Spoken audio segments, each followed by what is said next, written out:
Now, from the news team that's covering the Carolinas, this is Channel 9 Eyewitness News at 10.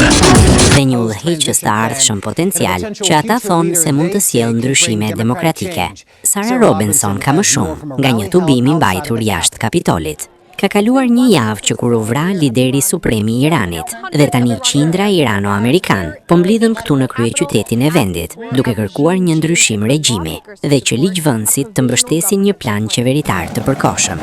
Jo shahut, jo mullahëve, liri dhe demokraci për Iranin. Pas sulmeve me raketa dhe shkatrimit në Iran, qindra irano-amerikan u mblodhen të shtunën jashtë Kapitolit të SBA-s, duke bërë thirrje për ndryshim regjimi. Ata nuk dëshiron të kthehen në monarki. Turma u mblodh në mbështetje të Këshillit Kombëtar të Rezistencës në Iran, ose NCRI, një koalicion opozitar iranian në mërgjim.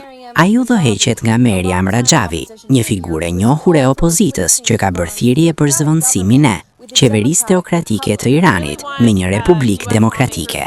Dua vërtet që ligjvënësit e SBA-s të dinë se iranianët duan liri, iranianët duan demokraci. Ata nuk duan ndërhyrje të huaj. Rajavi ka propozuar një plan me 10 pika për të ardhmen e Iranit, duke përfshirë pjesërisht zgjedhjet e lira, ndarjen e fesë nga shteti, barazin gjinore dhe fundin e dënimit me vdekje. Mbështetësit thonë se plani mund të shërbejë si një udhërues për një qeveri tranzitore, nëse regjimi aktual kolapson. Ne duam të tregojmë se populli iranian ka një alternativë të organizuar. Ata kanë opsionin e tretë, dhe kjo është, po e shihni pikërisht këtu. Regjimi aktual është përballur me vite protestash dhe kritikash ndërkombëtare për dhunën, shtypjen dhe sundimin fetar. Dhe me liderin suprem të Iranit të larguar tashmë.